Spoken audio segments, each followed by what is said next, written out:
Mr. Kennedy, I appreciate Senator Cornyn's questions about mental and behavioral health, something that I care a lot about. So let me ask you, in an interview in 2023 and again in 2024, you blamed school shootings on antidepressants. You said, and this is a quote, "There is no time in American history or human history that kids were going to shoot schools and shooting their classmates. It really started happening coterminous with the introduction of these drugs, with Prozac and with other drugs." So do you believe, as you've said, that antidepressants cause school shootings? This should be a simple question. I don't think anybody can answer that question, and I didn't answer that question. I said it should be studied. So your answer is?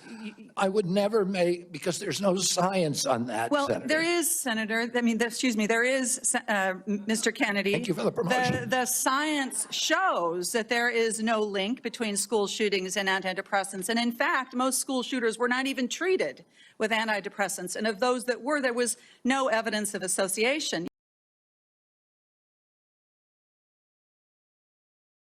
One of the first things that these medical investigators, forensic investigators will do is try and figure out, do they fit a particular type, and they almost always do. You talked about some of the mental health issues. Are a lot of them on medication, off medication? This is really interesting.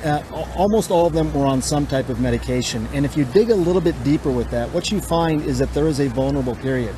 It is when someone is starting medications or when they're going off. And typically they're antidepressants, not all psychotropic medications. At that point, when they're either going on or going off, they can be of great benefit, but you can also have increased impulsiveness, decreased judgment, and loss of touch with reality. Those are the three symptoms that they describe to me. So a lot of young men in America are going nuts. A shockingly large number of them have been prescribed psychotropic drugs by their doctors, SSRIs or antidepressants. And that would include quite a few mass shooters. And keep in mind, again, these drugs are meant to prevent crazy behavior. And yet there seems to be a connection. Eric Harris, the Columbine killer, was on both Zoloft and Luvox. A year earlier, a 15-year-old called Kip Kinkle shot his parents and dozens of classmates. He was on Prozac. In 2005, a 16-year-old called Jeff Wiesa killed his grandfather and 10 kids in Minnesota. He was on Prozac too. So was 27-year-old Stephen Kamerzak, who murdered 6 people at Northern Illinois University. In 2012, you may recall, when 25-year-old James Holmes walked into a movie theater and shot 82 people. He was on Zoloft. The list goes on and on and on and on.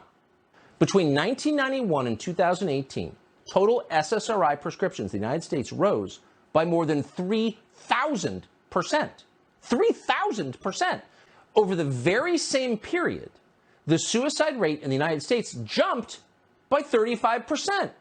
Mass shootings also increased dramatically over the very same period. Here's a chart that shows it.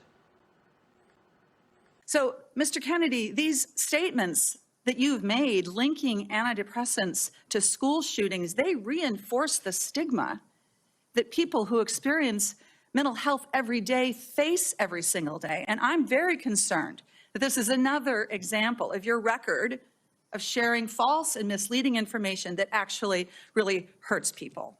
Senator, you're mischaracterizing my statements. I am only putting into the record what you have said, Mr. Kennedy. You're mischaracterizing my statements, and do you think physicians, when they make that prescription, ought to have access to good science? Of course they do. And That's all I believe, too. Then you and I are in agreement, Senator. And to your point that you made when you made these statements, it was not based on good science. I don't know what it was based on. I was saying the science needed to be done.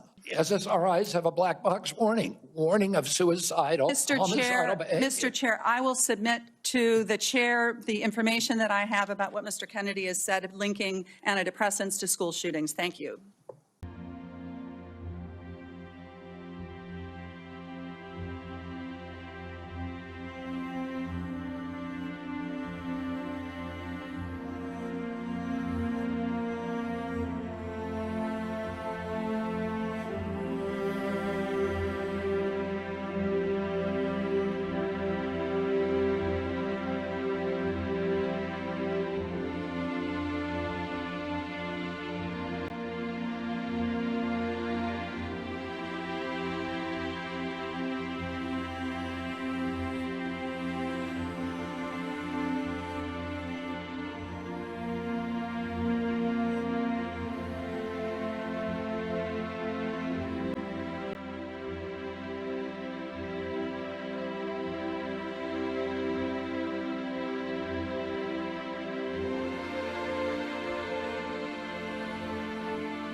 it's just been confirmed that this is video of Adam Lanza, the disturbed young man responsible for the massacre at the Sandy Hook Elementary School in Connecticut. Lanza is seen here playing Dance Dance Revolution, a video game where you dance to visual cues. The video was recorded several months before the massacre in 2012. The video was taken at a movie theater near his home. Lanza was reportedly obsessed with the game, sometimes spending 10 hours a day dancing to the video.